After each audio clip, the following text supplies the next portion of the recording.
Yeah, and we always want to be able to look at what those extra dungeon bonuses are, and we've certainly seen big variance between the highs and lows of the advantages, but they're still very, very important for all of these teams, and they start adjusting a lot of their comps or a lot of their covenants for their specs to be able to make sure they take advantage of it. So let's see what these guys got in store as game number 1 between Golden Guardians and PI Meek gets going in theater.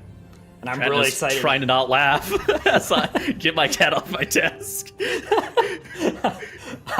I'm really excited to see what these teams are able to come up with. First, though, we're going to see not so much of a creativity check, but an execution check. It's going to be the very first pull of the dungeon. All the mobs on top here, onto the boss. That's going to be the first order of business for these two teams, because there's really no other options for how you can do the start of this dungeon. And whichever team is able to come out of that faster will have an early advantage. I expect we'll see different pathing through the later parts of this dungeon, though, unless both teams have just decided that they really like, for example, Echo's pathing that was seen yesterday. They have had some time to practice, and if they've decided to spend it on this dungeon, that might be what they've come up with. But we are in game. They are going to be getting started here as Yoda, fresh on that tank, will be tested heavily on this massive tank damage of all these mobs plus this boss.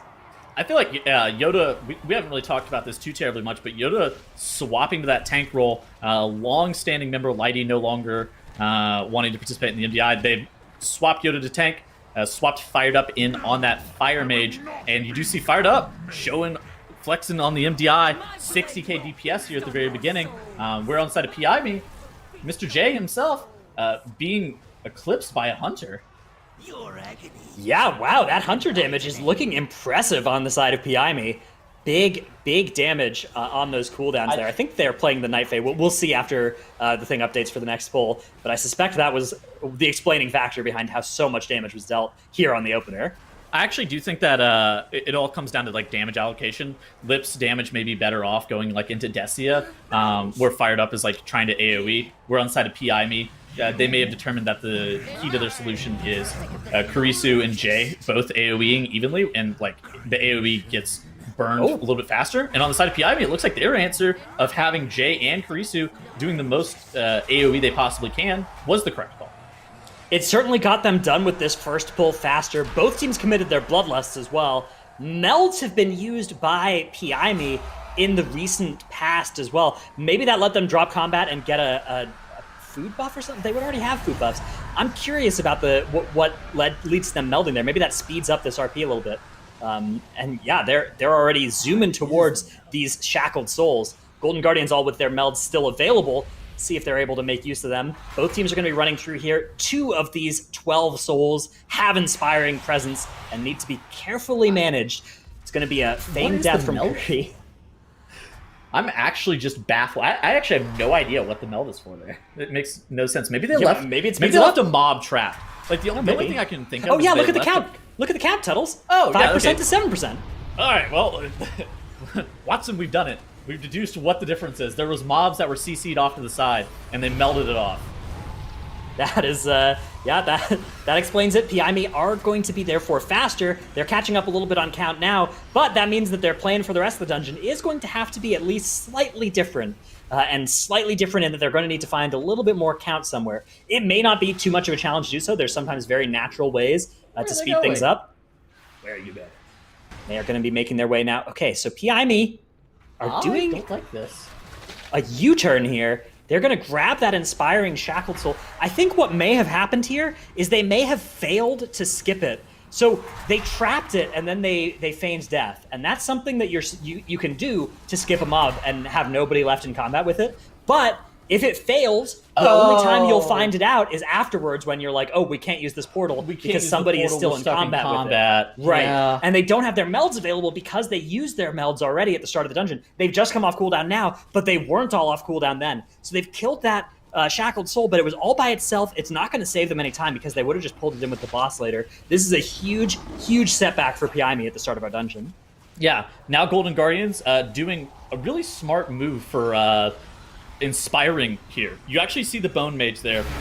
He is inspired. They use Para on it. They ring a piece him away. They grab that Soulbinder and pull him into the pack with the rest of these mobs. And now there's no inspired mobs on top of the Portal Guardian. They're able to get as many kicks as they need. There's nothing that's CC immune. Now they have the Pride spawned. And they can pull the Bone Mage probably into the Pride. Because the Bone Mage is just going to do tank damage. And as long as you have a nice allocation of kicks, this isn't going to be too bad. Yeah, this is a tough area to manage, but it does have the kind of upside where you can't accidentally really trick yourself into pulling 7 packs at the same time here and having something go horribly wrong, because they're all discrete because of these platforms. There are some extra mobs you could pull off to the side over there, but teams have elected to not do that. One reason as well that you have to be a little bit conservative with your count in this area is that you want to line it up such that you will trigger your Pride right at the last platform, and then you can take a Pride buff into the last boss. So it wouldn't even be that beneficial to trigger that Pride early. Golden Guardians now are going to be grabbing a bunch of trash here onto this Bone Reaver. This may be where Piami elects to... well, I guess Piami needs more trash. So yeah, they may grab that at some point in this area. They're going to do that Pride and be up to 26%. So yeah, the count is going to be an interesting thing to keep track of, as these two teams have diverged slightly on their planning. Yeah, but both of them are going to the Bone Reaver pack. I think a lot of times you see on live routing, you see people going to the Doomwinds area with the double Doomwind caster mobs. A little bit easier to deal with. However, the Bone Reaver pack, I feel like is a lot faster. He just does the bone spikes, and you're able to pull all of these bone mages straight into the guy, and you're able to DPS him down really quickly, especially whenever you get the Pride buff. Now the Golden Guardians have made their way onto this Dark Speaker Mage Soulbinder platform. PIME hot on their heels, though. Even count between the two teams as well. Yeah, so PIME found that little bit of extra count. I think it was that pack that Golden Guardians skipped on the first big platform in this area. PIME have elected to kill it instead, and that will catch up with the very first mob of the dungeon, which they did elect to crowd control and then meld skip later. I actually like this a lot from both Golden Guardians and PIME.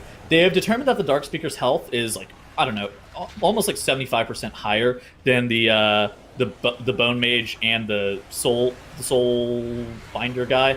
And they've determined that killing those two off pretty quickly with just like even cleave, and then just focusing down the Pride with that Death Speaker's Death Winds going off is the most fast way of doing it. You just need to really make sure that you're not going to get stunned by that boasting with Pride lines that you see going on the lip there. But both sides are doing a really good job, and PIME is starting to catch back up, even though they had that kind of blunder there where they had the Inspiring Mob. They had to go back and kill it. They had to make that U-turn. And so right now it's kind of neck and neck, but Golden Guardians are starting to get like I would say about a 10 to 15 second lead.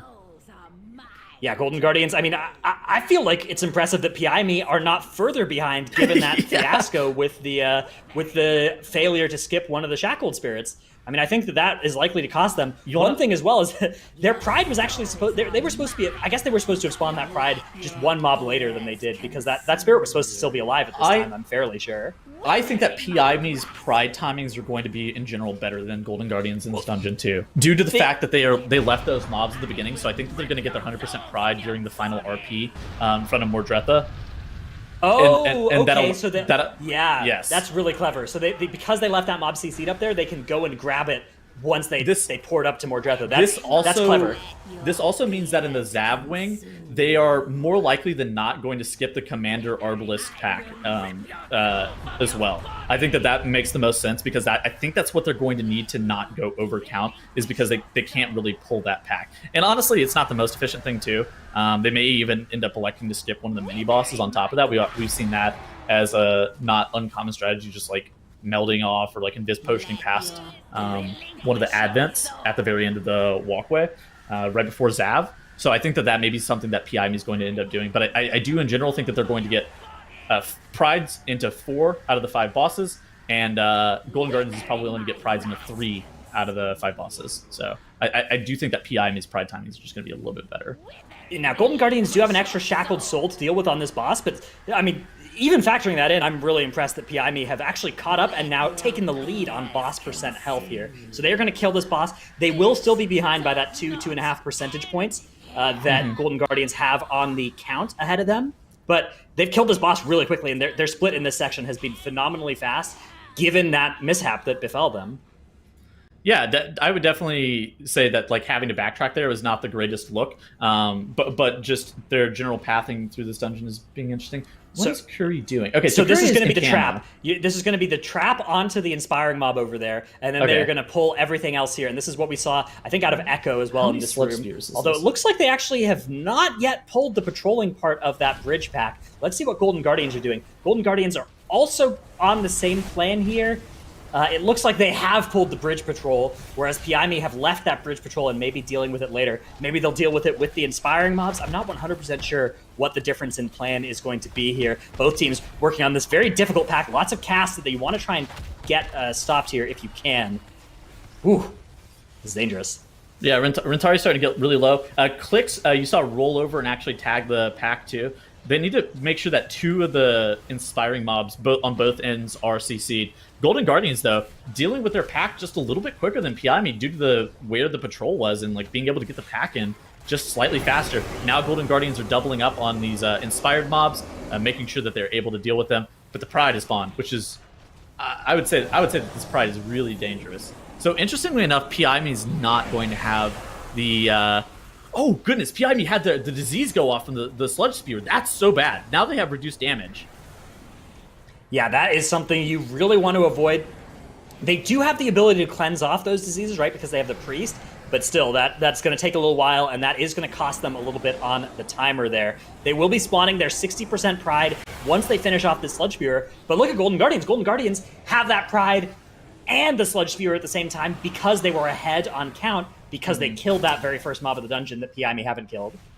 Yeah, so I kind of take back what I said earlier about PIME's pride pathing with it going all into bosses. I feel like their pride pathing is now going to be just a lot different. Carisio actually goes down during the skip here on the side of PIME, which is unfortunate because it's going to take more time to have to mass res him up. But they're trying to keep neck and neck with the Golden Guardians here.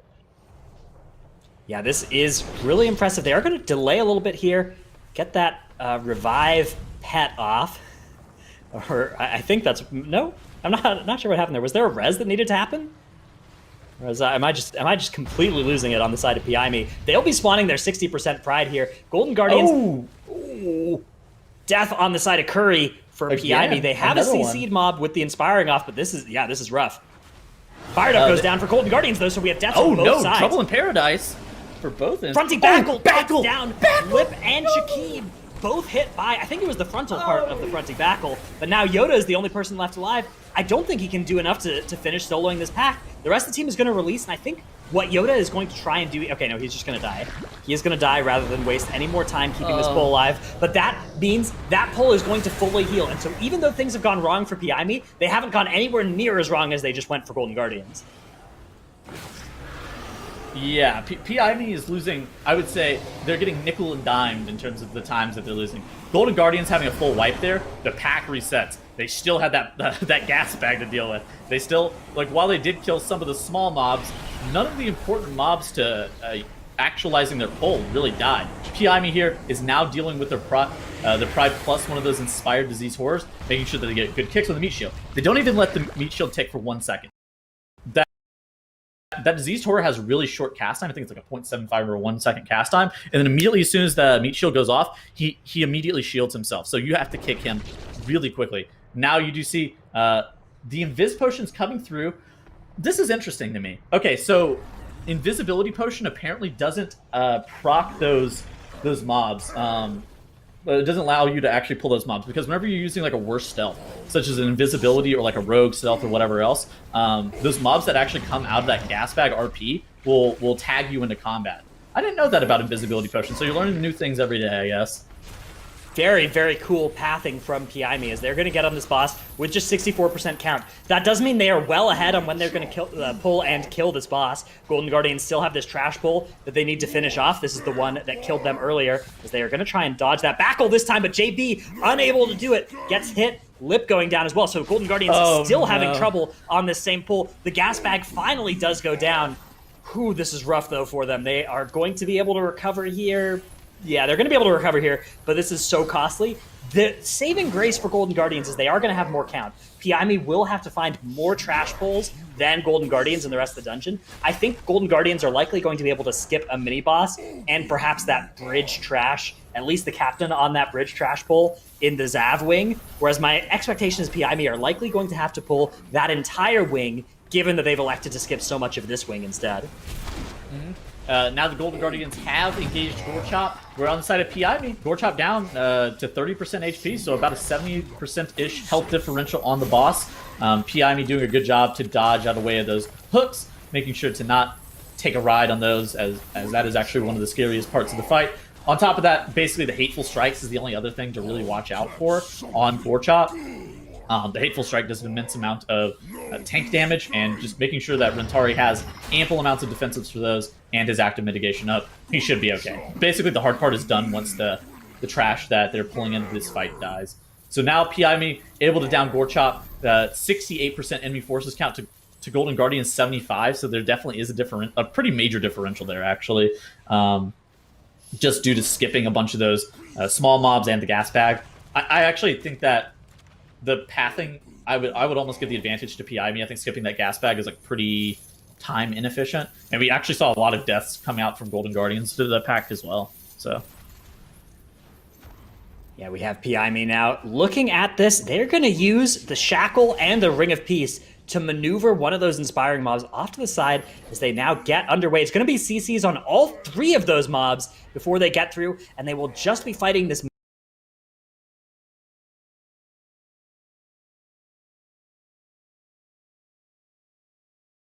I'm going to have to see how they manage the timings of when the Pridefuls are going to spawn. This is a creative pathing here, though. I'm surprised to see the mobs pulled in this order from PI. Yeah, so Guardians. now so look at what they have CC'd here. I think it's like the Trap Pair and the Shackle Undead. What are they gonna do with this trash? Oh no! Oh, here's what they're doing. Mini boss has been pulled. This is okay. dope. Dr. J ran over and pulled the next mini boss. They're now going to use Sigil Chains, and they're going to fight all 5 of these at the same time. All 5 enemies. That is 3 difficult mobs, including an inspiring one, plus the 2 mini bosses here. They'd gotten one of them down to about half before they started this pull. They are not even committing their bloodlust while they're doing this. This is going to be incredible if they can make this thing work. Wow, this pull looks brutally difficult. They're able to take care of those smaller trash mobs now. They were waiting on starting that pull until their cooldowns were up. That was what was going on there. You saw as soon as they had everything grouped up, they did the Wild Spirits, although one of the mobs refused to cooperate and charged right out of the Wild Spirits, as they love to do. And they now have a Pride and the second half of the second mini boss. This is a huge maneuver though from PI. Big play. Yeah, I was wondering what they were going to do with those mobs, because like the initial impression is, oh, they're going to meld these off. And then I'm like, what are they going to do during the PvP phase of Zav to not pull them? Because Zav launches you into this arena area whenever you activate the fight. So now PI. Honestly, this is the mini boss that they hope to have too whenever they're fighting this manifestation of Pride. Never mind. Pranked. Igloo immediately dies to the blade. I thought that this one would not be a bad one as long as you had the enough health to be able to live through that blade. Igloo immediately, the clothy of the group, one of the clothies of the group without the cheat death, immediately gets targeted with the ricocheting blade and dies. But now they only have Mrs. Bloodthirsty left, and they're racking up a couple of deaths, but I would describe them as still in the lead over Golden Guardians. I mean, yes, they are behind a little bit on trash count. They will be catching up here once this thing goes down, but they also have 20 extra seconds from the 4 deaths versus the 8 that will be in their favor at the end here. I think once all of that is factored together, I would say PI have the slightest of edges at this point. Let's see what they decide to do with this bridge pack here. Looks like they're going to be jumping through. They're leaving the inspiring mob shackled, and they will be using line of sight to group up all the Arbalists, and they're fighting them with the next mini-boss here. This is going to be brutal on Rentari, their tank, who does not have Last Resort available, nor does he have Metamorphosis available. Fell Devastation is going to allow him to be protected for a little while here, but he is running dry on defensives, and these mobs do not mess around. So, something that they actually did that was really smart. No, Rentari died. This is really bad for PI. I think that this actually could lose them the whole entire game. Rentari's death right here is almost unrecoverable. That he does release. It's okay, so Dr.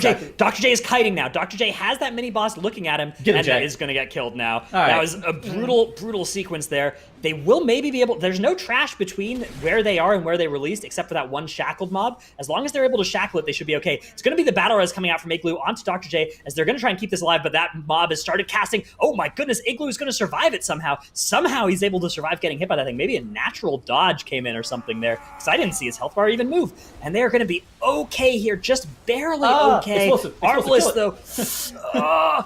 Igloo is in so much trouble here. Tries to shackle, but it looks like the shackle is not going through. Does land the shackle eventually, but now that thing is breaking out of its crowd control. The demoralizing shouts are happening as it gets pulled into the rest of this, and PIME are having this pull go so wrong for them, while Golden Guardians at 98% already working on this boss are now firmly in the lead. Oh my gosh, dude, I thought PIME was going to win the game, and then they actually just... That pull was very ambitious. That's an incredibly scary pull. I mean, what they did was good. They got Wreck, which is the easiest in the mini bosses, right? If Wreck has the whirlwind it's standardized, circle, I think, right? Or is it standardized between the teams? I believe it's either standardized between the teams, and maybe they don't know beforehand what it's going to be. But no. It's global combat. It's based on when you proc the RP. It is, you are able to control which one you're doing between Wreck and Abden. Okay, I'm not 100% sure how it works on the tournament realm, but PIME, they've reached that 99% trash count now, and I mean, it was such a brutally difficult pull to go into. Maybe they were used to having Meta or Last Resort available for it, but Rentari had neither of those options and available. Now they would generally meld off the captain, the Arbalist. Yeah, but they can't, right? Because they have melds on cooldown from trying to recover from that thing. So they're going to leave it shackled, so it's not the end of the world, but they have shackled it out in the corridor. They're going to get started on Zav, but Zav is already at 20% for Golden Guardians. They will be killing off Zav, and then they just have to secure 2% more trash, and they will be all done. They will get that last Pride. Their Pride will have to come from downstairs, not from upstairs, though, whereas PIME have left a mob upstairs. As long as they all can get back to their meld and meld off combat with their shackled captain, they can get that last bit of count and get it from the very end of the dungeon. Golden Guardians, meanwhile, you can see fired up. As soon as that combat's over, he gets sent down for the duel, and then he immediately invises and blinks on through, and he's going to go up and start the Mordretha RP while the rest of his team kills off that one inspiring conscript. That will get them to 100% trash count, he's gonna jump and back they down. will spawn their Pride. Yeah, he started that RP, and now he will, once that RP gets going, he'll be able to jump down. Or you can just stay up here. I forgot what they do.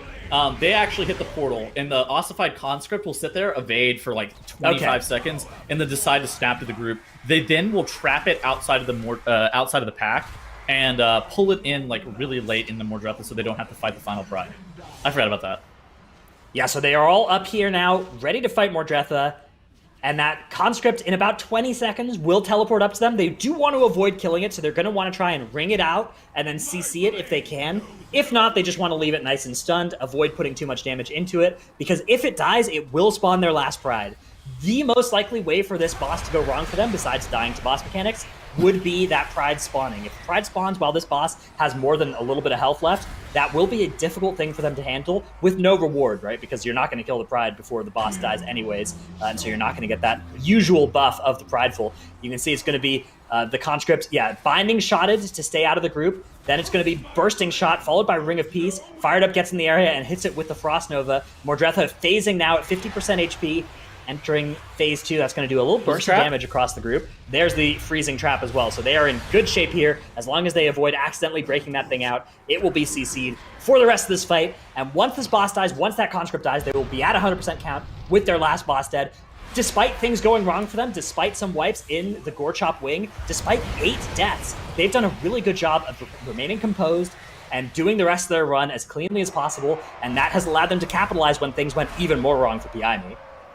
Yep. Now Golden Guardians having one of the portal sets coming out during the clash. Pretty dangerous, but interestingly enough, these Deathwalker mobs, they don't actually scale with dungeon level currently. They basically have M0 health, even on live. So that's one of those things they're pretty easy to deal with. Now the Dark Devastation cast. Lip with really good use of that turtle. I think that he had the turtle there. He was in a really bad spot relative to the charge. So now the conscript just beating away on Yoda. The conscripts recently got nerfed in terms of their damage done to the tank. Ooh, Touch of Death coming in from Shaq, and Golden Guardians are able to take the first map off of PIME. Wow. Golden Guardians hanging in there and, continuing with their pace, continuing to do their very best, and they do take that victory. Pretty much that they had gifted to PIME really at the start there, Dratnos. Yeah, a lot went wrong here for both teams, but Golden Guardians, to their credit, really recovered from the wiping in the Gorkhop wing, and they did a good job of losing as little time as possible to that, and that allowed them to really capitalize at the end there, and that's all it takes to win a game there. It's not going to work against Echo or Perplexed when they are having a good run, but it certainly can be enough to get you through these earlier stages of the lower bracket. Yeah, and we've seen a number of times. I mean, we saw previously the beginning of the tournament as well, Tettles, where JB had his DC in the very beginning of his series, right? And they buckled down and they were ready to be able to quickly overtake their opponents if they made any mistakes. They didn't in that Halls of Atonement, but they did the reverse sweep later on. And I think that Halls of Atonement, this Theater of Pain, just kind of shows how well this team can respond and recover from any mistakes that they have. Yeah, I mean, I think that they've all, like, even though Fired Up is a new member of the team, even though Yoda is, like, I don't say new to tanking, because he's not, like, new to tanking, but he's new to tanking that's in the MDI. Everybody being together. Exactly. Right? But their mental state as a unit is always, like, pretty solid, right? They make sure that they don't tilt themselves. They make sure that they continue to move forward, even when they're having, like, not the greatest of runs, and deal with everything expertly. Dretnus, what are you looking to say? I think that you can maybe credit some of that to Fired Up. I think that Fired Up's personality is, I think that he's kind of an anti-tilt machine. It's really hard to stay tilted when there's somebody that's just that, like, silly and positive in your team. And I think that is something that it takes you from maybe being a team where one thing going wrong can lead to more things going wrong into being a team where even when one thing goes wrong, the default is still you're going to do your plan, you're going to do it well. Yeah, I guess it's also going to be a good personality kind of mix that the whole unit really has together, that they can lean on each other in those different situations. And that's one thing that, once we've interviewed other teams in the past, it's notably Echo really has shared that experience as well. They all kind of encourage each other. We even get to see Gingy's interview before Titles where he's like, it's all right, just keep going, keep going, keep going. I mean, yeah, having a good mental state. Dude, wipes are going to happen. Mistakes are going to happen. Like, you're not always going to play your best. You're not always going to feel your best about how runs went. But being able to, like, pick yourself back up, go again, and recover from mistakes is the most important thing. Because, like that happened in the series, PI Me, like, was in the lead for a while. And then they kind of threw it back to Golden Guardians. But Golden Guardians wouldn't have been able to capitalize if they continued to make more mistakes and they weren't able to maintain composure. They weren't able to maintain all the poise that they ended up having. So they needed to be able to just be in position for PI to make a mistake to where they were able to capitalize on it. So I thought that they did a good job. I thought that both teams had, I mean, it wasn't the cleanest of Theater Pain runs, but I thought that they were like okay. I thought PIV's routing was really good, but unfortunately it didn't really get to happen. Talk to you guys. There were some upsides to it. There were also some downsides. So I think that they had some cool ways that they were going to set up, particularly that last Pride. But one downside we saw was it made that Shackled Soul skip a lot more volatile because they didn't have their melds available for it. And B, they actually didn't get to fight a Pride with some of the inspiring mobs they CC'd at the start of the Gorkhop wing, whereas the Golden Guardians were able to do that and sped up that section of the dungeon for them, I'd say, somewhat considerably. So with Prideful, the seasonal affix that we have, with those breakpoints at those 20% thresholds, the difference of 3% count when you get that 3%, whether it's at the very start or the very end of the dungeon, really shifts the entire rest of the dungeon. And there were certainly advantages to it, but there were also disadvantages to doing it the way PI Me did. What were you going to say, Tails? Yeah, and I mean, I think it's going to come into play in the other side as well, like where you're actually getting your nice prize. Transition. Exactly. That's right. DOS is definitely one of the dungeons where you're getting your pride. We've actually seen like a lot of different answers from a lot of different groups. Most notably with like the first 3 prides, they typically come in like the Arnhem area. At least 2 of them come in the Arnhem area, where you're killing the first little bit of trash. Whether you actually are killing the first little bit of trash or you're jumping by it has been a different answer from a lot of different teams. I think that this dungeon is favored for Golden Guardians, though, as it currently stands. It's been really cool to see the evolution. Last Cup, we saw all the teams starting off going right, going to Hakar, and now every team we've seen so far has gone to the other side. They've gone left to the Ardenworld wing, and that has looked really strong. Golden Guardians, though, have had a unique take on how to handle that.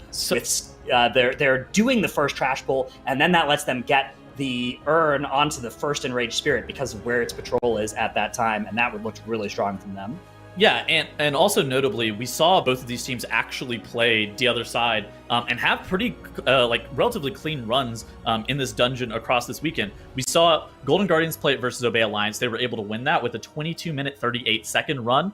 They notably had 0 deaths, which is really encouraging. PI Me lost to Gargoyles in DOS in like a nail-biter fashion, but they notably had 3 deaths, but it was 23-03. So there definitely is some margin of error where I feel like either team is really in position to be able to take this, but I think you have to give the slight edge to Golden Guardians versus PI Me here.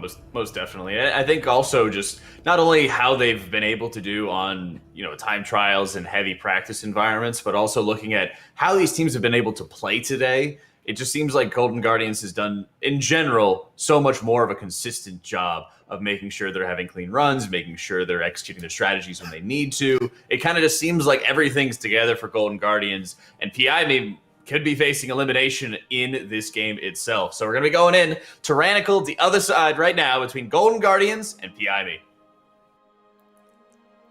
Golden Guardians really hoping to capitalize and repeat their success in this dungeon earlier. They did have the better time trial time in this dungeon. They did have the better live time in this dungeon. The last time we saw these two teams play in their two different runs, in different series of this tournament with these affixes. But that's by no means a sure thing, as PI have also shown an impressive time in this dungeon, and I think if everything goes well for them, if they can avoid having deaths, their time should absolutely be competitive. Right off the bat, we have a difference in strategy here. It is that first pull from Golden Guardians that they are repeating from their win against Obey Alliance. They are coming down and just grabbing all this trash. PI instead are going to head left. They are going to grab all this trash and kill it with the Night Fae urn that's available in the corner of the room there. That's going to be their strategy. But because of where that Enraged Spirit is, right now it's patrolling and is pretty far away. Golden Guardians, by the time they get upstairs, that Enraged Spirit will be nice and close, and they will be able to naturally pull it right in here. Looks like PI actually not even bothering to use that urn. They're just saying, you know what, it's kind of far away. It'll be hard to move the mobs on top of that. Whereas Golden Guardians are going to make good use of it. As you can see on the left-hand side, that Enraged Spirit will just soon be climbing the top of the stairs, and they will be able to grab it and bring it into this massive pull that they are going to do here. It's going to be the Metamorphosis pop from Yoda. We'll be interrupting those mobs and dragging everything close together within range of that Night Fae urn, which is crucial. JB will be their clicker, as he is both a Night Fae and a healer, and therefore the person most assigned to rough jobs in this MDI setting. And there they are, all AoE stunned, getting damage down, while PI have done one less pull, but are already doing a massive pull now in the Arden World. Yeah, I wonder if they're going to pull the Matriarch. So we've actually seen... Oh, was it PI that had the Matriarch in their run? I can't remember. I think it might have been, yeah. I think it might have been. What you're referring to is there was certainly one team that had a Matriarch come into a pull when it did not appear to be like that was the plan. Matriarchs get summoned when the hatchlings finish their cast successfully, so it's important to keep AoE crowd control on those mobs. And PI have avoided that fate this time. 22% count will be enough to spawn this very first manifestation of Pride of the Dungeon. They are going to run back a little bit up the hill and start fighting that manifestation, making sure to dodge those boasts from the Pride, as Golden Guardians getting started with a pull of their own. Golden Guardians need to be a little bit more careful here. Because they came into this pull with more count, they will be spawning their Pride sooner, and because of that, they're doing a slightly different pull. Yeah, exactly.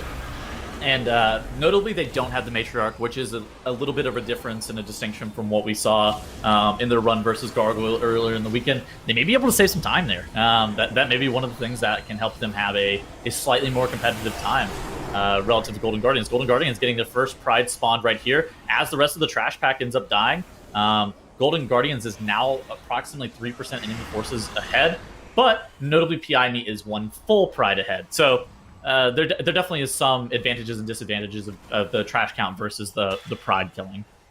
Yeah, one thing that will be really important to keep in mind is that trash pack at the very start of the dungeon is gone for Golden Guardians. So they don't have to worry about dealing with it with the last boss. That'll mean they can kill the last boss faster, but if PI is able to kill it with the last boss, they won't lose that much time. It's just a lot harder. So I think PI have the advantage if there are no deaths. I think that their route is probably slightly faster. As a result of that, you can see they're getting ahead here on count as they're finishing off this last part of the pull that they pulled onto that nearby Night Fae and getting more value from that big AoE stun. Golden Guardians also setting up for a massive pull.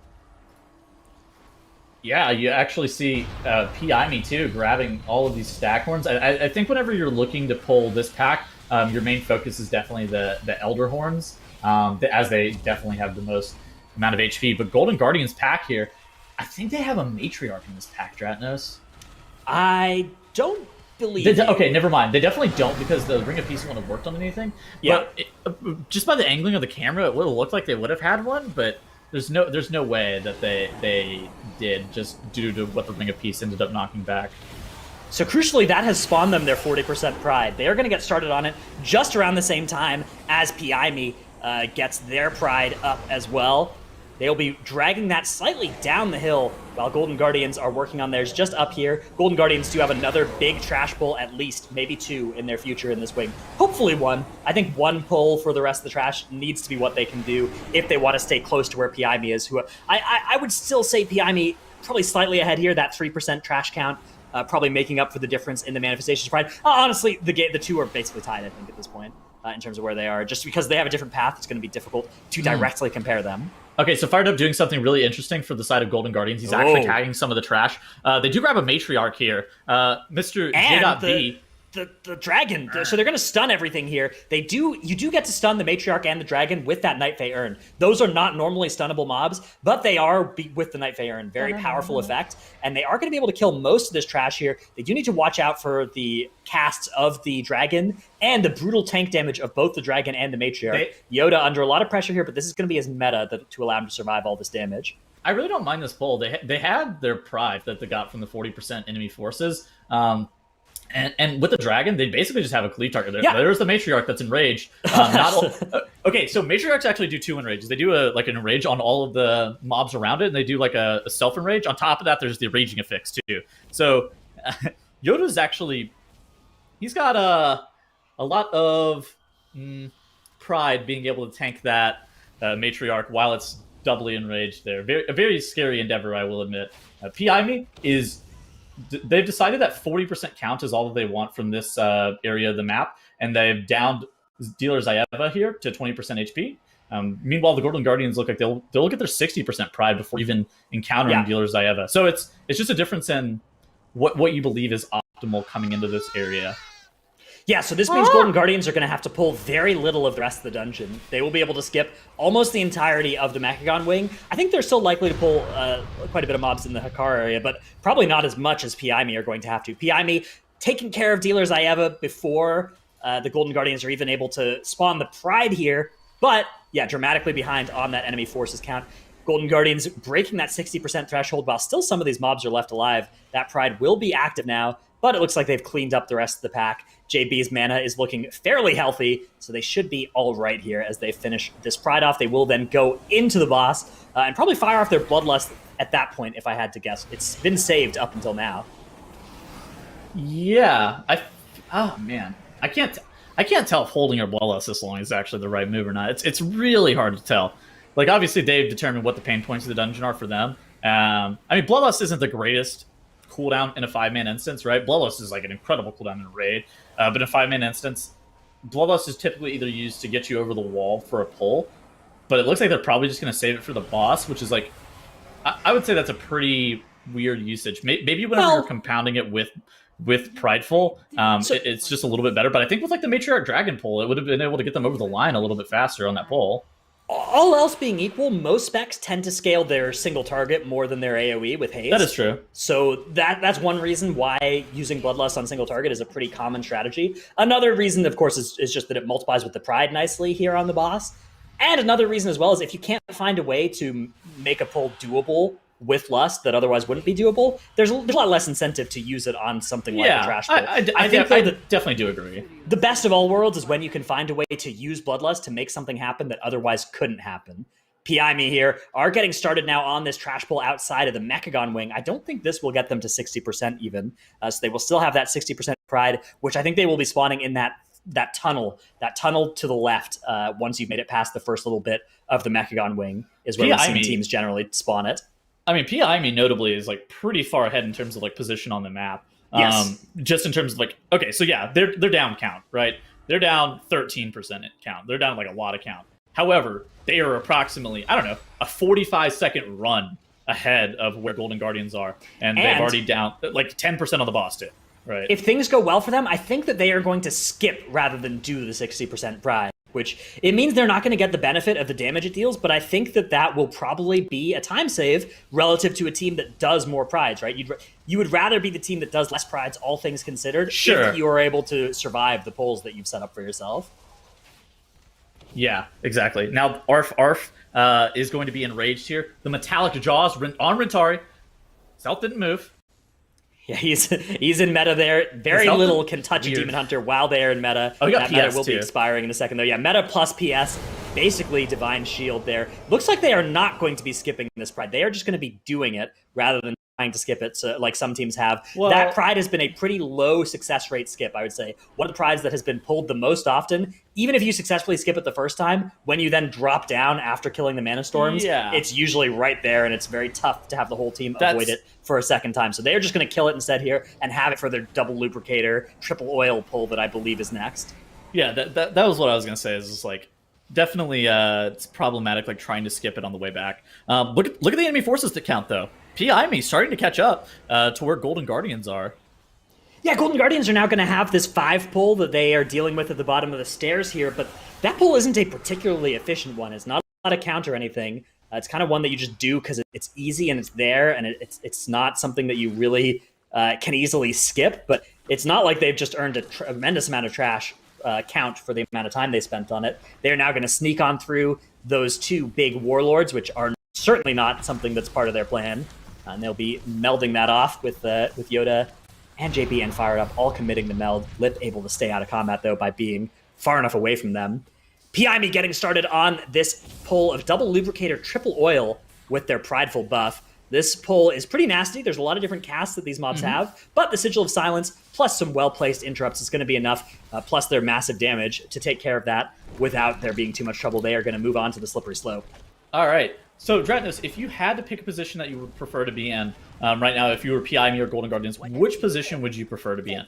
Obviously, Golden Guardians slightly behind. Well, I guess they're slightly ahead in terms of count, but they're also like the count that they're leaving on the table right now is count that they would otherwise have had to have grabbed. So it's like really not that bad. Which position would you prefer to be in, though? You think? So to me, it comes down to I think that the PI strategy is going to be a little faster at the end of the day, because I think that they are going to do all that trash with Mueh'zala at the end, right? And that is a time save because you get to cleave it down with the boss, which takes a long time anyways while you're attacking it. It's really difficult. It's dangerous. We've seen teams have deaths to it, and we know that a lot of teams have spent a lot of time practicing it. But I think all else being equal, given where these two teams are right now, I think I'd rather be PI me, but it's got to be only seconds that are separating these teams at most. Yeah, and I mean, there's going to be a lot of trash that's also skipped, not only at the end, but I think that I think that Golden Guardians pulling some stuff also enables a few packs to be skipped in the Hakar wing, from what I remember. I think it's like the devoted that High Priest that you're also able to just omit from your pulls. So there's definitely a little bit difference in routing that 8% that you have right now grants you. Yeah, I would say if there's more than like half a pull or a pull extra that PI me has to do relative to Golden Guardians because of that 8%, then I'd probably rather be the Golden Guardians. So it's going to come down to how quickly they are able to handle that pull, the extra pull that they might have to do in the Hakar wing. I think that they might not have to do any extra, though, because I think that count they're going to get from the last pull of the dungeon that comes on to Mueh'zala might be enough to make up all the difference here. I'm not 100% sure, though. I think the biggest deal was actually PI me playing that 60% pride. I think if PI is actually able to omit that 60% pride, like we've seen, I would even describe it as like a. Dr. J gets targeted by the Shadow Fury. He tries to blink in, but he unfortunately fails to stun there. They are going to land a stun eventually, but that has caused them some difficulties here on the side of PI me. They are going to get started once again on the Millhouse phase. They're going to be okay here. This isn't going to cost them any serious amount of time there, but it was sketchy. That was that's a pug wiper right there. That's I've gotten too many chicken barrages and then you wipe. Really good stuff being able to recover it, though. They got the second Shadow Fury onto Maleficent. Now they're going to be downing Millhouse as he hits 10%. He will port away. If you look at the side of Golden Guardians, they're on their Maleficent phase. They're starting to slowly claw their way back, Dratnos. Yeah, I mean, they're certainly behind on where they are in this boss, right? They're going to be doing their next Millhouse phase and then doing their next Maleficent phase. That's going to be their plan, but they should be able to kill this boss. Probably the boss fight will take about the same time between these two teams, right? I expect that not too much is going to change about where these teams are relative to each other. Maybe Golden Guardians will gain a little bit from the fact that PI me had that stun slightly go wrong. But honestly, that kind of thing does not cost too much time, as long as it doesn't cause any deaths. We see PI me now. They're going to be running past, grabbing those pretty much unavoidable for robots at the side there, but they'll just be letting them explode on their own, running past with the Frost Nova, and they'll now be mounting up and performing a massive meld skip towards the Hakar wing is the next order of business. Entire team is going to mount up. Rentari is going to make sure to be in the front of the group here if they're pulling those warlords. The rest of the group probably going to jump over on the side. And yeah, Rentari getting hit a little bit while he's mounted. Does not have any way to mitigate that damage while he's on his mount, of course. And will be getting hit by all these mobs. That one in the back, but he's doing okay. He's 51% health. Only has to take a couple more hits here, and then he'll be able to leap up the stairs or just run right past them. And this skip is looking good for them so far. They'll be able to meld and drop combat, and they'll take care of those mobs later. There's the meld you can see coming out from the whole team. Now it's the Hakar wing. That was actually a really good move by Piami. It allows them to skip an Enraged Spirit. It allows them to skip a lot of the other trash they would otherwise have to have dealt with. Scary point, though. Dr. J's platform during the Mueh'zala fight is going to have an Enraged Spirit on it. And we've seen that in the past. He had to burn Combustion to be able to kill his image of Mueh'zala. It's just a really scary predicament for him to be in. But he was able to deal with it pretty well last time. But it's something that you have to think about in the future. Piami, though, is in the Hakar wing. They earn all this trash. They used their Mind Soothe to be able to make their way past a lot of the other Devoted ads. Now they're just nuking down these High Priests, making sure that they also nuke down the Hoodoo Hexers. The Hoodoo Hexer kick is the most important here by a pretty considerable amount. The High Priest will only heal itself, where the Hoodoo Hexer will heal the whole entire pack. So making sure that you get kicks on the Hexes and on the, I think it's like Healing Surge, I think is the name of it. Not 100% sure. The healing ability from the Hoodoo Hexer, very important though. That is a great point in this little area here, as Golden Guardians are actually just going to pull this trash pack right now in front of the Hakar wing. They are not going to save it for later like Piami are, so they will have less to deal with later, but that is going to be their 80% pride they're spawning right now, and then they will probably take their 100% pride right into Hakar, if I had to guess, whereas Piami are going to take their 80% pride into Hakar, and they will be skipping their 100% pride by virtue of spawning it after Mueh'zala is dead. Pride... I don't know, man. I don't know how I'm feeling about this Golden Guardians count whenever I'm watching it head-to-head versus Piami. I mean, yeah, Golden Guardians' time was definitely faster earlier on in the weekend, but I think like the theoretical of the pulls that they're doing is just going to end up leaving them with one more pull across the whole entire dungeon due to their opener being different, right? My suspicion as well is that the ceiling on Piami's pathing is a little bit faster as well. I think there's a lot more that can go wrong with Piami's strategy, right? They are trying to pull trash onto Mueh'zala at the end. That is not an easy thing to do. So even though they are getting started on Hakar here at the same trash count as Golden Guardians ahead of schedule, right? Their trash is going to have to be with the last boss, and that is a huge possible point of failure here for that team. Golden Guardians are going to get started on the Hakar wing here. This is their last trash pull, I think. Once they pull off this trash, right? Yeah, it'll be their last pride. They will be at 100%. They will get that pride, take it into Hakar, and then they will just go and do Mueh'zala without any other difficulty, just by itself. Au natural, vanilla Mueh'zala. Whereas Piami are going to have to deal with Mueh'zala's and several friends on the last platform.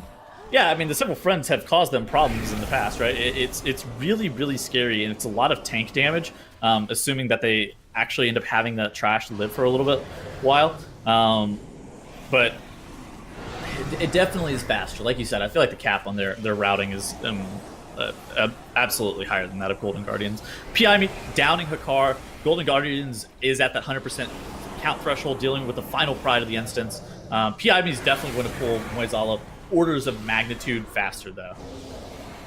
Yeah, Piami do need to secure that count, though. It's not going to be easy for them at 84% trash. They do have another trash pool as well ahead of them. They have that trash pool at the bottom of the stairs, whereas Golden Guardians just have this boss and then the last boss, and they have no more trash in their future. So it's really the difference between one boss and two trash pools, one of which will be done with the last boss. That's what separates these two teams here. Right now, Guardians getting onto Hakar, how fast they can kill Hakar will be a huge factor in determining who wins this game, as Bloodlust is going to be combined with the Pride here, fired up doing 20,000 DPS to Hakar in the Bloodlust with that combustion, with that power infusion. Actually, not even with that power infusion. Power infusion not available. Just doing it with the combustion, the Bloodlust, and the Pride. Pretty impressive combos. They get Hakar sub 50% very quickly. I think that was first blood barrier, sub 50%. And if they're able to shave a lot of time off of their Hakar time, that would be a big way to catch up to Piami. But Piami are pulling trash onto Mueh'zala. Piami have decided that they can do this. They can not only do trash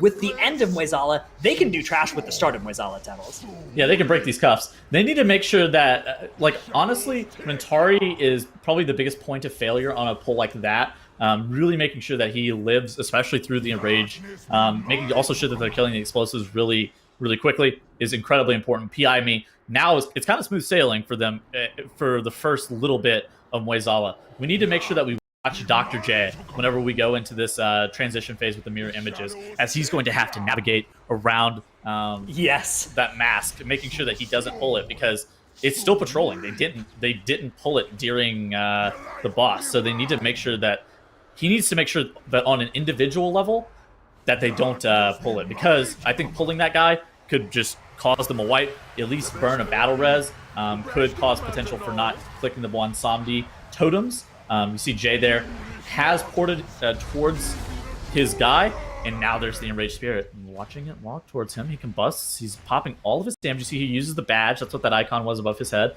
Make sure that he's still standing as Rune of Power. I'm worried about his ability to be able to click this totem. Now this thing is dead. Yeah, he'll be able to click that. This totem is going to be difficult though for him. He's channeling from max range and gets it with blinks away from the spirit. Great performance from Dr. J. He's sick with it. Does manage to avoid that spirit, and they are now the hard part begins. Now they are going to get ported so high to that front platform, and yeah, Mueh'zala at 98%. They can worry a little bit less about his health. They mostly just need to worry about dealing with the trash. If they can deal with this trash, I think they will be okay here, but that is no easy task. The trash all gets pulled here. Rentari is going to use Sigil of Silence to group it all up right at the front here.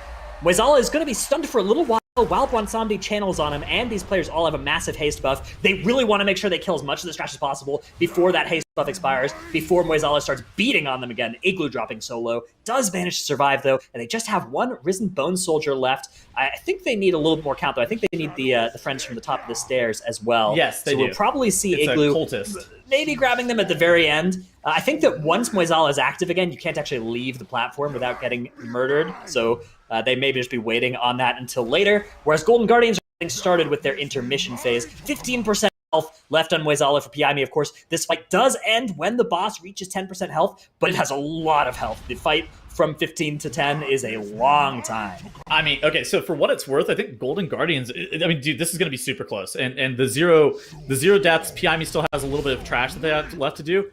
I think that this is going to be a nail biter too, because Golden Guardians are able to put all of their damage. They have all of their, they have a bunch of cooldowns available left as well. They're going to be able to put a decent amount of damage with that haste buff into the boss. Whereas PI me had to. Their cultist is down now, though. They've pulled that cultist in. I think maybe it was CC'd earlier, and now it's just come in as that CC is expired. So they are starting to get cleave onto both of those trash mobs, as Golden Guardians are now sent to this platform as well. All their cooldowns being blown, everything combining with this massive haste buff. Yeah, this is going to be so close. PI me needs to kill not just Mueh'zala, but that cultist as well. Mueh'zala on the side of Golden Guardians is 16% health to 12% for PI me, but PI me have that extra cultist that they have to deal with as well. Wow, 15% now for Golden Guardians, 11 for PI me, plus a cultist at still 50% health, 98% count. So if that cultist is enough, I think they're okay. If they need one more trash mob, then they might not be. 14% left for Golden Guardians. That is 100% though for PI me. PI me winning by a nail here against Golden Guardians. Ooh, there it is. Throughout the entirety of the dungeon, they started kind of having different routes. They started developing their setup further and further, and then you just see PI me sticking to it. Despite having that just one little death, didn't matter for them. They take the victory, and they tie up the series 1-1, so extremely well played there, Tettles. Okay, so just some numbers to back that up. The PI me was a minute and a half faster than their loss to Gargoyles earlier. Not just their time trial time. They were 2.5 minutes faster than their time trial time. They were a minute and a half faster than their loss to Gargoyles yesterday. That was really good by PI. I mean, that's the runs that honestly we expect to see from them. Like that's how they make lower bracket runs. They'll pull out just some insanely fast run. You're like, oh wait, where does this team every single time? They have 0 deaths. They pull out just like the most meta of strategies, and like Dretnus and I were talking about during the cast, I felt like the theoretical cap on their routing was a lot higher than that of Golden Guardians. Yeah, and it was interesting to look at that as well, because I think part of it might just end up being how teams start prioritizing some of their practice, especially when you're thinking about how much they're improving and everything. All right. How much they're improving over their time trial times is something that, wasn't as significant, I think, Dranos, in previous seasons of MDI, but it's really stepped up for a lot of teams so far. Yeah, I mean, I think that that game we saw from both teams was really, really impressive. I do think Golden Guardians had some creative changes to their strat, but I think at the end of the day, the fact that Piami was able to fight so much extra trash with boss, right? The fact they were able to take trash onto the start and the end of Mueh'zala, that is just such a huge time save, and I think that's what this one came down to. So hats off to Piami. Of course, they also managed to skip one extra Pride, right? That final 100% Pride, another difference between the two teams. And their pathing, I think, theoretically has a fairly easy way to skip that 60% Pride if they want to speed it up even more. It's just, that adds another point of failure to the run. Yeah, and you're talking about that as well, the amount of pressure that's going to be on really both of those tanks to be able to pull off what they're trying to set up is just phenomenal. I think that, I don't know, man. I feel like the first Golden Guardians Bloodlust, I feel like the 60% Pride from the Golden Guardians was almost redundant. I think that they could have gotten used out of the Bloodlust on the 40% Pride and then just skip the 60% Pride and play Zayavo without it. There definitely is some merit to doing all of it, but I think in just terms of because at this point we're trying to pick apart where you're saving, I don't know, 15 seconds. They were 15 seconds off of PI me, and I thought that for Golden Guardians was almost like the cap to their run. I thought that run for them was incredibly good, but I also thought it was about as good as it's going to get too. Interesting. Well, I'm sure all the other teams are going to be watching, and those that are still in right now, because our finals for the Cup weekend is going to be starting with the other side. But before any of those teams can get there, Golden Guardians, PI me, now that they're tied, they're going to be using Plaguefall as the decider. And this one has I've just been so impressed, Stratos, of how teams have gotten faster and faster at this dungeon, even despite bolstering. And much like the other side, this was a time trial dungeon where Golden Guardians were about 30 seconds faster with their time trial run relative to Piami's time. That didn't stop Piami from winning in the other side, though, with a flawless run. Plaguefall is even more technically intensive than the other side. This is a dungeon, particularly with bolstering active, that is all about making those trash pulls work. And then a tiebreaker, if all the trash pulls work equally well for both teams, will be that boss damage. We'll be just doing massive boss damage. But I think that my suspicion is that it's going to come down to who can most cleanly manage the bolstering and manage the inherently difficult trash mechanics of the first and second trash areas of this dungeon.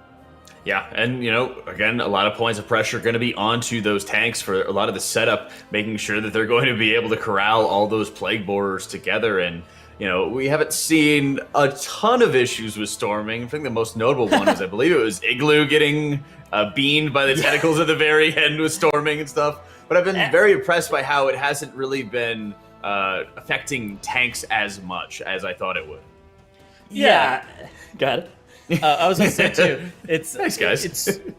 It's definitely one of those things that is, I don't know, it's only really a melee affix, but it's not a time cost one more often than not. It's one of those things that you just kind of either move the mobs away from, or you just kind of make sure that you don't get knocked up and you lose a lot of time. Just for some point of reference in terms of time differential in this fight, or in this dungeon, Plaguefall was a time trial dungeon. PI had a 20-minute, 41-second run in time trials, whereas Golden Guardians had a 20:05. So slightly favorable run from Golden Guardians in terms of just doing this dungeon.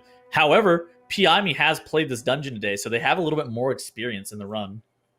Yeah, and they also saw firsthand all the horrors that are involved in that dungeon as well for all of them, Drano. So I think it's part of it is looking at those teams who have already been playing these dungeons before, who have been playing it on the day, who've been practicing all day long. I mean, it's getting late in Europe for them as well. But a lot of times, with how many lower bracket runs we've seen out of PI and out of Dr. J's teams, this is also kind of that area that they're very used to.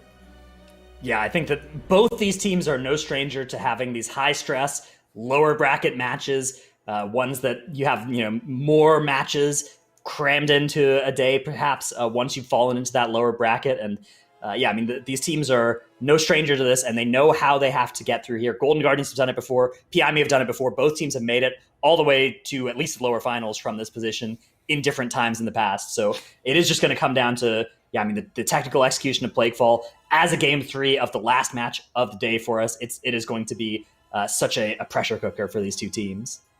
It will be. I mean, the sound that pressure cooker makes, it goes gurgle, gurgle. Phoenix. Nope. Wait. There it is. and it's going to be, there it is. You guys got it. I didn't get it. You're actually just booming. No, it's okay. It's okay. We're waiting for our teams to get themselves ready. Golden Guardians and PIME are tied up. And I think in a lot of respects with how closely these teams have been playing against each other, how tight a lot of these games have been, it's tough to look at which of these teams is going to be the one to pull it out. And I think in many respects, both teams are going to be pretty disappointed if they're not the ones that are going to be moving on. As game number 3 is coming up, both teams are ready to go here in Plaguefall. Yeah, I mean, I think that both teams would be just monumentally disappointed if they don't pull out the win here today. I think that both of them have expectations of making it even further in the lower bracket and pushing all the way through. I think that the buck stops here, though. You have to be able to maintain composure through this Plaguefall. PIME, their theoretical runs look really solid. Golden Guardians, I would say, look slightly more consistent as a whole. But it's really an interesting dichotomy of watching these two teams play versus one another.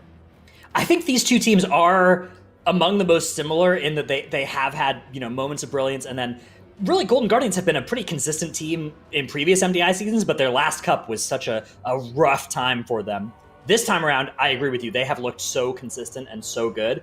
Their the other side, I mean, it was a great run. It was 0 deaths. Things were looking good for them. It was just slightly slower than PIME, who also had a 0 death run. I think if we can see a 0 death run from both teams here, it's going to be really, really impressive because this dungeon is really, really hard. Yeah, I think that making sure that you have pristine bolstering management, especially in the first 2 or 3 pulls of the instance, is really important. And utilization of plague boars, like we were talking about before we got to this reel, is it's instrumental to having a successful run inside of Plaguefall just on a normal week anyways.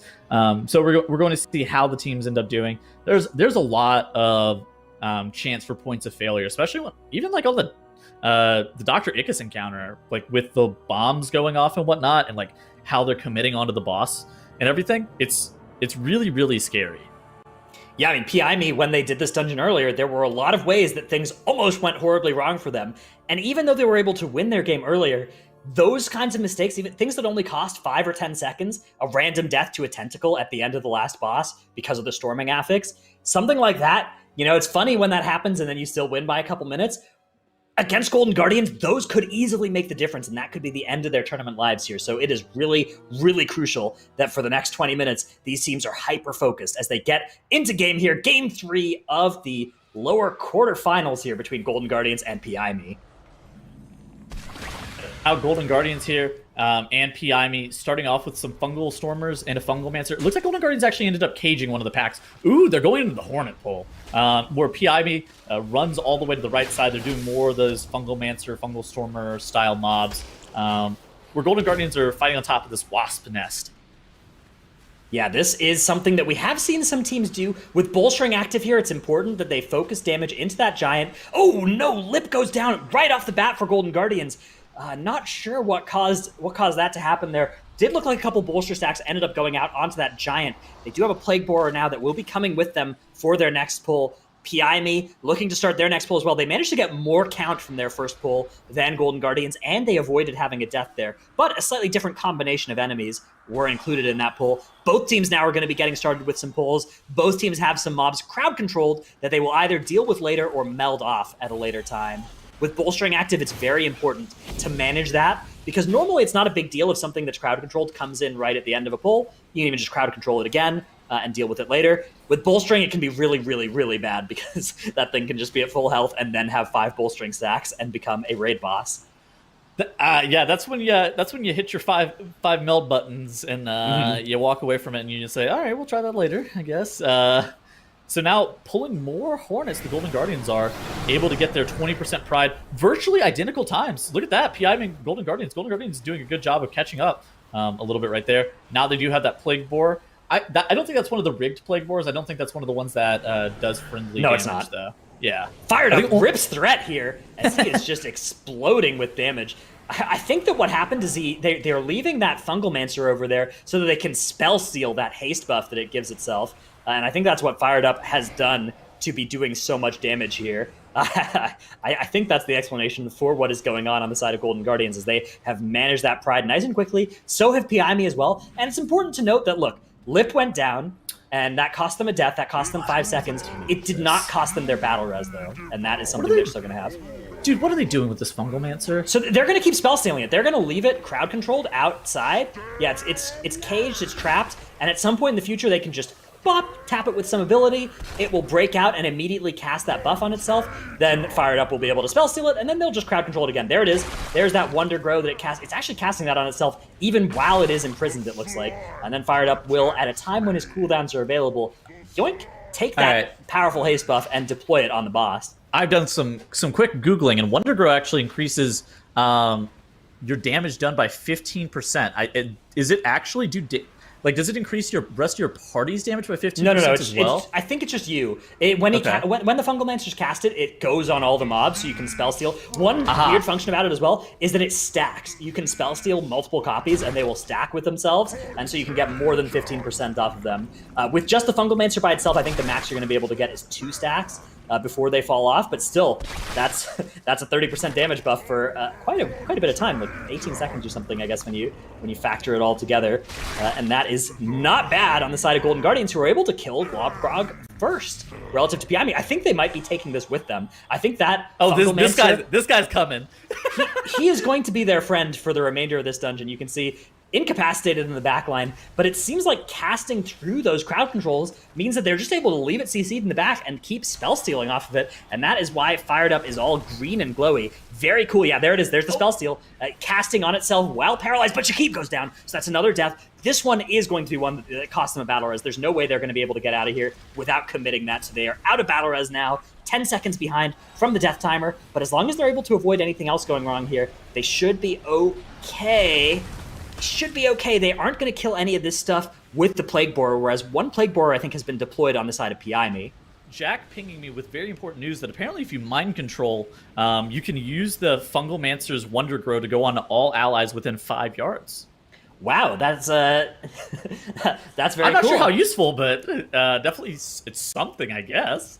Yeah, I think the fact that Fired Up here is able to get multiple of these stacks rolling on himself, it looks like he actually might be able to refresh it, so he might just be able to maintain a stack of this somewhat until indefinitely. He runs out of mana. I mean, yes. Until he runs out of mana, right? Okay, yeah, and then you take a little bit of a break, let your mana recharge, maybe Invis, have a little drink, and then keep it going. Wonder as that Fungal Mancer, there's our close-up of it. Why does it do that? It's, some things can't be explained. Golden Guardians, Shakib gets Mr. autoed. Dougie is dying. He's getting autoed by that Fungal Mancer because they don't have a crowd control for it. Looks like in-cap not available. No. It's going to be hit with Chains of Ice, and they're going to run away from that thing. The Fungal Mancer giveth, but sometimes the Fungal Mancer taketh away, as they're going to have to use Ring of Peace to keep it outside of the party until they have a crowd control ability available for it. That thing is large and in charge, though. It is still CC'd. Oh, he's bolstered. Yeah, it is that's bolstered. Why he's so big. Mr. Doug dies. Yoda 0% HP. Yoda got thumped by the Fungal Mancer. Dead as well, yes, and that is...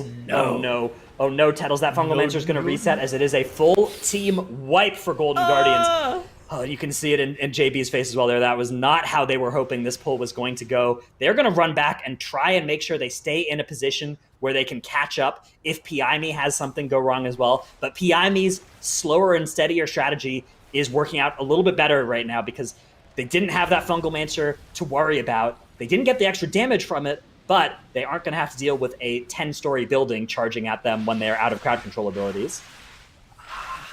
I think the theoretics of their route is actually a lot okay, so, what's funny? I think that this is like almost the opposite of what we saw in the DOS. I actually think the theoretical maximum time for what Golden Guardians is playing right here with the Wonder Grow... it's got to be good. Yeah, it's got to be good. Like that, I feel like that is actually just a nuts strategy coming in for the dungeon. However, very risky, and obviously a lot could go wrong, like we saw. Shakib had to... I don't know if he had the karma, but he karma'd the Fungal Mancer, and then that broke the para, and then there was like a lot going wrong after that. On the side of PI, though, this is what you hope to see. You're getting the Plague Borers onto Blightweaver, onto those tentacles, and now they're just continuing to chug along in the dungeon, doing it, I don't know, the largely hold W strategy, the way the dungeon is intended. Yeah, Fell Devastation coming out from Rentari against the heavy tank damage of those Wretched Phlegms. from the rigged Plague Borers, although those do have a longer cast time now than they used to, so it's a little bit easier to predict when that damage is coming in. Landing both explosions onto the mini-boss here, that's going to be all it takes for that thing to go down. They do get the next spawn of Plague Borers, though. That's really good, because those Plague Borers will explode onto the Pride here if they play their cards right. And that does a tremendous amount of damage to the Manifestation of Pride. It means that they basically won't have to worry about putting much of their own damage into it. As you can see, the timer on those Plague Borers getting close to full there. They're going to root and explode, and the Pride takes huge, huge damage from it. Yeah, you do see that Pride getting absolutely nuked down. We've seen a lot of groups actually try to pull some of the Plague Borers into the next pack. However, we do know that PIME is able to do like a triple pull here. They're grabbing the Spinebreaker and that Plague Binder. Now you see Clicks off to the side. He taunts out that Congealed Slime very importantly, as it does put a decreased damage dealt aura on the rest of the party. Then he pairs it and knocks away with Ring of Peace. This enables this pull to go well, as it no longer is taking decreased damage. Now you're just cleaving off the Spinebreaker, trying to make sure that this guy dies really rapidly. Oh, This is fat now. This is somewhat dangerous here. That Spinebreaker is fairly large. It does mostly avoidable damage, although some of the damage that it deals to Rentari is... Oh my goodness, look at those auto attacks. Just chunking him. They are going to be able to get it down, though. They'll grip in that Congealed Slime, and once they take care of that, they should be ready for the boss. Rentari going on a little bit of a slime stomping spree as they are quickly getting away from where Dr. Ickus jumps. Mind Soothe, clever heads-up Mind Soothe from Igloo, keeping that Dr. Ickus from... getting in combat with them, and they want to try and pull Dr. Ickus before he gets to that far platform. It's not going to work out. They're going to need to land an interrupt here on him, probably. Okay, no, they're all right. Dr. Ickus gets in combat, runs on top of them, and they're going to fight him on top of this red slime that's left by the red slime. That gives them a nice haste buff, in addition to dealing some damage to them, so they are going to need to heal a little bit through it. But the extra haste, as you can see, doing nice things for their damage, particularly for their Death Knight. Meanwhile, tragedy has befallen the Golden Guardians, as once again, we are looking at a full team wipe here. Fired Up attempting to solo the last little bit of the Pride. Oh no, okay, so Fired Up tried to ice block to keep the Pride on him while the Plague Borers were exploding, but unfortunately the Pride then went and targeted one of the other players on the team who'd released. And so it was running at one of the other players while the Plague Borers were staying rooted, and so they didn't land on the Pride. The Pride is still alive. Good news for the Golden Guardians is they will be able to kill that Pride and get the Prideful buff, and its health does not reset. Meanwhile, PIME working on this boss. They are going to have this virulent explosion going off, so expect to see an anti-magic zone and a barrier coming down as well. All right, Ice Block even coming out for Jay. Igloo and Rentari, the only people who even take damage there, due to the Touch of Karma and the anti-magic shell coming in from Clicks and Curry. I mean, that's not surprising that those shields didn't even get broken. Now, the next stage of Dr. Ickus is afoot. We saw PIME have a pretty good strategy for dealing with these congealed slimes here in their matchup earlier today, making sure that they do not get the boss affected by the congealed slime at all. It's really, really important that they deal with this well. If they don't, then it can cause a lot of problems because they're trying to burn before the bomb explodes. They do a great job here. They're able to kill it before that bomb explodes. And now, honestly, things are really in their favor, Dratnos. Yeah, not only are they a minute or two ahead in terms of where they are in the dungeon, maybe 3, they also have a full minute of death differential now. 12 deaths to 0 in favor of PIME. That is 60 extra seconds on the clock. And Golden Guardians need something to go very wrong for PIME to get back into this game. I do think that there is room for things to go absolutely catastrophic for bolstering tyrannical. You would have to probably wipe on one of the bosses, I would have to assume, or bolster up something really wild. But there definitely is room for it. I think looking at how PIME played this dungeon earlier, I don't think I would expect it though if I was Golden Guardians. This is very unfortunate for them. PIME have been playing great for the past hour. You know, we saw Theater of Pain had a couple things go wrong for them, but really it was mostly just one wipe for them in that dungeon, besides a couple of other minor things. And the other side was textbook from them. They did a great job pulling off a very difficult route, and they are doing it once again here in Plaguefall. In this clutch moment, they are really pulling everything together. No deaths so far is incredibly impressive in this dungeon. That is not something that we see from really any team. 0 deaths in Plaguefall. I mean, even for the powerhouse teams of the MDI, even for the Echoes, even for the Perplexed, Plaguefall is one of those most volatile dungeons, and PIME have been doing such a good job so far. Yep, and now you actually do see You see the Shining Force off of Dr. J to get that ambusher Double out of value. They knocked the Stealthlings into the group, and they knocked that crowd-controlled ambusher away from the group. Later. That is huge play. Big synergy between Dr. J and Igloo there for that Shining Force target. That is extremely cool. Love to see it as the manifestation of pride, the 80% pride gets started here for PIME. They are going to Ring of Peace that sniper away. They are going to do everything in their power to have those crowd-controlled mobs live a little bit further away from the boss, and they will then be able to meld them off, not now, but after the boss is over. I have a question. Obviously, it's not super relevant here, but what do you think about Igloo playing Necrolord versus JB playing Night Fae for this run? Yeah, so Night Fae is a more standard option that gives you that mana regen, which is really nice if, like the Golden Guardians, you're going to stay in combat a lot because you're trying to keep that Fungal Mancer alive, right? I think that's a big explainer behind choosing to play Night Fae rather than the Necrolord, which gives you access to if you Fleshcraft on top of an ooze, you'll basically gain its benefit for the next, I think the next 2 minutes. So when you Fleshcraft off of those red oozes, notably you give a haste aura to any of your group mates. They get nice and close to you, but it is a powerful haste aura. Or you can Fleshcraft off the purple oozes to give your friends a damage reduction aura. A couple of other small effects from some of the other oozes, but those are the big ones, mostly the haste. And I think that is worthwhile if you're able to make good use of it, which PI may have. I think Golden Guardians, though, I think that mana regen from the Night Fae probably also worth it for them, given they are doing the strategy of keeping the Fungal Mancer with them the whole time. JB is only able to drop combat with his melds, and so whenever his melds are actually important for something, that's something that he'll have basically no time to sit and drink. Exactly. I mean, that's absolutely true. I think that makes more sense whenever you're looking at it from the lens of like the Fungal Mancer shenanigans that they seemed that they were trying to do. Golden Guardians on the picture-in-picture screen starting to kind of catch up a little bit, but unfortunately they have they're like a major trash pack and one full dominant Venom Blade behind. So things are still going like not great for the Golden Guardians. PI me though, having a deathless run, you can't be too upset if you're on the side of PI me right now. Yeah, I mean, they're certainly not out of the woods yet. They have one more big trash bowl to deal with, and then they have a boss and potentially a Pride as well. The Pride, I think, is something they may elect to skip. I think we saw them try to skip it last time they were in this dungeon, failed to do so, ended up just killing it, still won that game. This game, they are certainly in a position where they could either kill the Pride or skip the Pride and win this map, but what could really cost them is if they try and fail to skip the Pride and pull the boss at the same time. If that boss gets pulled and the Pride is active, that could easily cost them enough time to allow Golden Guardians to get their foot back in the door here. Yep, you do see Mr. Bileflesh being targeted. I think as soon as he does his first step ability, where he goes immune, they'll probably end up killing off some of these devoted ads. Yeah, so this is actually slower. Ichor Bileflesh doesn't get Ichor Bileflesh doesn't get bolstered by these devoted ads. I forgot about this. They don't want to go and pull the next stuff, though. We have seen some teams pull all 3 packs simultaneously and even cleave. PI me, though, are taking a slower and steadier approach here because the devoted ads do bolster each other, and you don't want too many of those. If you decide to pull this room in anything other than all at once or like one at a time, if you try and just kind of slowly chain pull, you will end up causing more bolstering damage than you are saving relative to doing the strategy the way PI me are doing it, which to me, this is looking quite good. It looks like sometimes you can lose a lot of time trying to save some time in a pull like this. Yeah.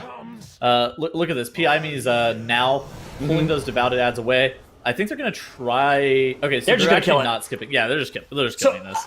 One thing to consider is they might be aware of how much has gone wrong for Golden Guardians at this point. There is a delay, but things have gone wrong long enough ago for Golden Guardians that PIME should know about it. And so there's a good chance that they are opting to just make the safer plays in this room rather than pulling everything at the same time, rather than skipping the Pride. They are just opting to, let's do the strategies that have the lowest chance of failure, given how far we likely are ahead, so that we can avoid throwing this one and so that we can maintain this nice deathless run. Yeah, I mean, the Pride also helps with like cooldown management, like pushing boss at different times. It allows you to help not get double Wicked Rain casts per phase and stuff like that. You have to be really careful about that kind of thing, especially since they don't have Blood Loss. There's an 18 tyrannical.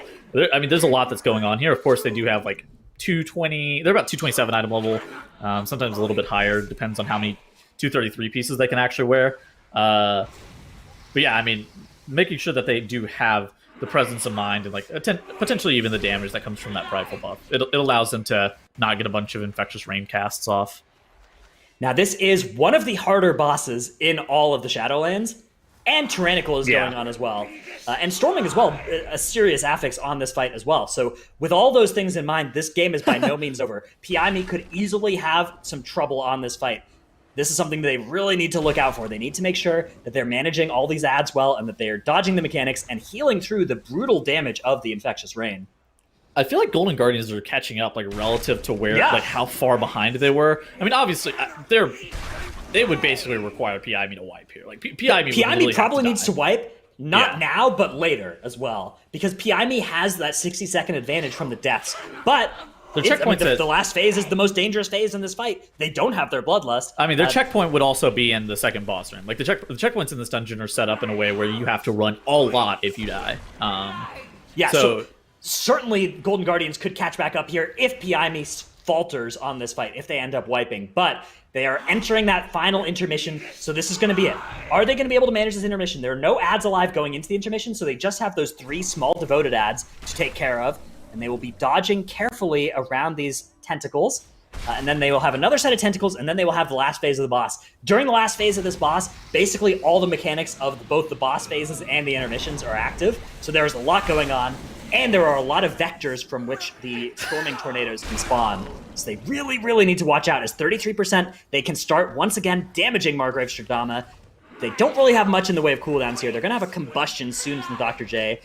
You can see they're going to group up in an anti-magic zone to prevent the Infectious Rain from doing the worst of the damage it can do here. But they have a lot of stuff going on now. Tentacles coming out, ads coming out, 17% on the boss. Combustion pop by Dr. J. There's the Berserking as well. He's going to try and burst this boss down. 9%. Dodging the vectors.